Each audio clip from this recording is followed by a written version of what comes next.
please welcome back to the show, friend of the show, and one of my dearest friends, Pilar Valdes. Shimmy, shimmy. All right. Hi, Drew. Hi, Pilar. Thanks for having me. Happy New Year. Well, when I didn't see you this morning, I was like, I hope Pilar's okay. I walk in, I'm like, right, because we're doing this today. Very much okay and excited to be here. Pilar and I literally spend almost every day together, and we love food, and we love laughter, and we love, you know, traveling the globe.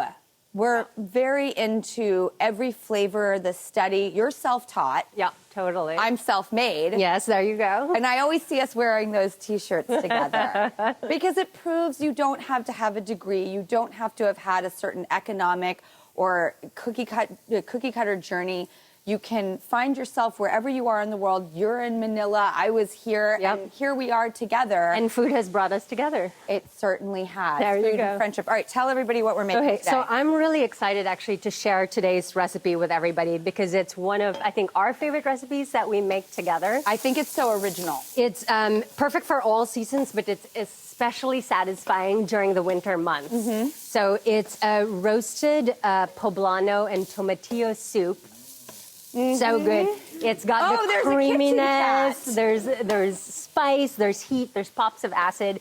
It's really beautiful. So shall we get cooking? Let's do it. All right, so the first thing we did was actually roast off the poblanos, the tomatillos, the shallots, and the jalapenos. All together, one pan. All together in one sheet pan. What time? 425 degrees, 25 to 30 minutes until they're like golden and they start to release their juices, basically. Release the juices. Release the juices. And this step you can actually do up to 5 days ahead. So you can park it in your fridge and it can hang out. For 5 days? For 5 days in the fridge. It also makes a really mean salsa. Tomatillo salsa is my jam. The best. I mean, if you're like me, I just love to drink salsa, so the soup is an excuse to drink my salsa. I drank it last night before bed. So what we have going in this pot actually is 2 cups of leeks that we're sauteing in some avocado oil, salt, and pepper until they're wilted and translucent and beautiful. I also love avocado oil because there's an amazing list called like the Hateful Eight, or the, you know, it's about oils. A woman put it out.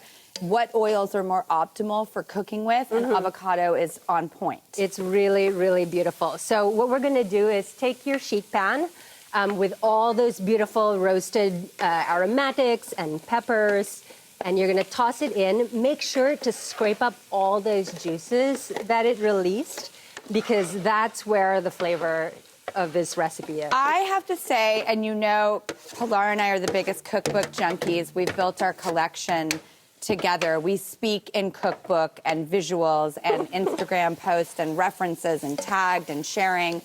And I'm really loving the sheet pan cooking. It just doesn't intimidate me. It's really, really accessible to everyone. So to that pot, Drew, we're gonna add our beans. And we're using thin-skin cannellini beans over here. Thin-skin? Thin-skin white bean. You need a thicker skin cannellini. And that really adds to the creaminess of the dish. And then, Drew, this is one of the other secret ingredients here. You're gonna pour in the aquafaba, which is really just bean cooking water, unfortunately named. It sounds so much better, aquafaba. And it's this magic ingredient. You can actually use it as like an egg white substitute. You can make mayonnaise. You can do all sorts of things with it. But in this recipe, because it's vegan, we add it in to add that like really luxurious mouthfeel, a rounder feeling to the whole soup. I feel like about aquafaba that it's like a vegan dietetic roux. Possible, like yes. It's just a thickening agent. It's totally a thickening agent. You're absolutely right. And then we're going to pour in the water, which is 2.5 cups of water. Okay, and next? Beautiful. We're going to bring this up to a boil. And then we're going to simmer for like, 5 to 10 minutes, just so those flavors really meld. Simmer 5 to 10 minutes. Simmer 5 to 10 minutes, let everything come together. And then the next step is actually we blend it until it's creamy. No blenders today. Oh, the last time we had a blender incident. We did. Okay, so we perfect. blend it until it's creamy. And you're going to add some fresh cilantro on it. Fresh cilantro. Well. We blended it with it, actually. In the soup. It's already in the soup. It's really beautiful. And what we're going to do now, and I know actually, you hate to hurt an herb. I hate You're to very gingerly with herbs. Hate to hurt an herb. She doesn't even Okay. like to take a knife to her herb. Occasionally. So actually, this soup is really great because it freezes up really well. And I think it's really crowd pleasing. For this recipe is served 6, and it comes out to just over $4 per serving. So you can eat it as is, just like this, or you can garnish it with we have a little coconut yogurt over here. Some toasted pepitas for crunch. I love toasted pepitas. And They're a little healthy coriander as well, and some sliced jalapeno.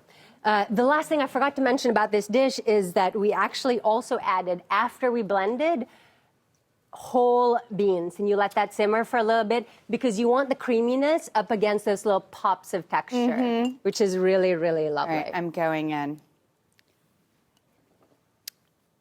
This is one of my favorite soups of yours. It was such a revelation the first time I had it. I'd never tasted anything like it. That's why I was excited to share it on the show with everybody, because there are certain soups where I'm like, I've seen 80,000 iterations of this. This is a true original, just like you, Pilar. Wow. Thank you, Drew. I love you. All right, go to our website and make this soup tonight. Why not? Yes, I love you. Love you. Thank you.